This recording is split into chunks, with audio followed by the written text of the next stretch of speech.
ఢిల్లీలో బీజేపీ గెలుపు దేశ ప్రగతికి మలుపు. వృద్ధి రేటు పెంచేలా బడ్జెట్ జనం ఆలోచించారన్న సీఎం చంద్రబాబు. విద్యా వ్యవస్థను మెరుగుపరుస్తున్నాం, పాఠశాలల్లో సౌకర్యాలు కల్పిస్తున్నాం, ప్రతి బిడ్డ విద్యావంతుడు కావాలన్న పొన్నం. నూజివీడులో వైసీపీకి షాక్. టీడీపీలో చేరనున్న 9 మంది కౌన్సిలర్స్. భద్రాచలం దగ్గర క్యాంప్. పీఠం కోసం పట్టు. పలు ఖాళీ స్థానాలకు election. Deputy mayor, chairperson, vice చైర్మన్ల ఎన్నిక. Kethireddy Peddareddy house arrest. తాడిపత్రి వెళ్లకుండా ఆంక్షలు. పోలీసుల బందోబస్తు ఏర్పాటు. అధైర్యపడొద్దు, అండగా ఉంటాం. ముద్రగడకు వైఎస్ జగన్ పరామర్శ. దాడి ఘటనపై ఆరా తీసిన అధినేత.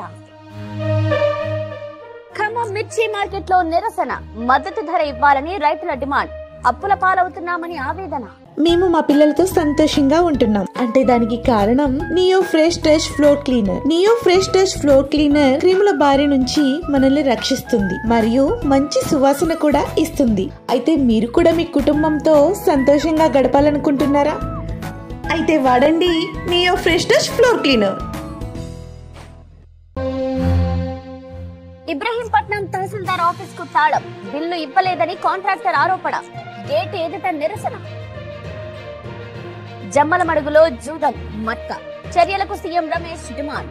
కలెక్టర్, ఎస్పీకి లేఖ రాసిన ఎంపీ. వరంగల్లో రెచ్చిపోతున్న చైన్ స్నాచర్స్. 20 రోజుల వ్యవధిలో 3 ఘటనలు. తాజాగా బావుపేట దగ్గర దోపిడీ. పార్క్ స్థలం కబ్జా. ఐరన్ షెడ్ల కూల్చివేత. శంషాబాద్ లో హైడ్రా కొరడా.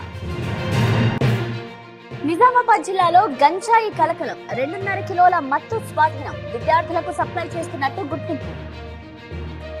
అంబేద్కర్ విగ్రహ ఏర్పాటుపై వివాదం. ఇరు వర్గాల ఘర్షణ. కృష్ణా జిల్లా నెప్పల్లెలో ఉద్రిక్తత. పడిపోయిన టమాటా రేట్. హైన్సా మార్కెట్ లో పారబోసిన రైతులు. ఛార్జీలు రావట్లేదని ఆవేదన. పడిపోతున్న ఉష్ణోగ్రతలు. ఆకట్టుకుంటున్న పాడేరు అందాలు. తరలి వస్తున్న పర్యాటకులు.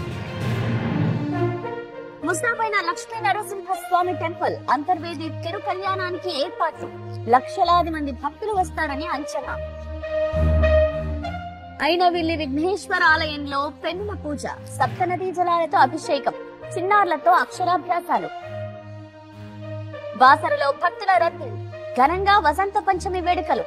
కిటకిటలాడుతున్న వర్గల్ సరస్వతి టెంపుల్. ఇస్రో ప్రయోగంలో సాంకేతిక లోపం. కక్షలోకి ప్రవేశించని శాటిలైట్. అడ్డంకులు అధిగమించేందుకు ప్రయత్నాలు. నష్టాల్లో స్టాక్ మార్కెట్. సెన్సెక్స్ 400 పాయింట్లు డౌన్. నిఫ్టీ 150 పాయింట్ల నష్టం.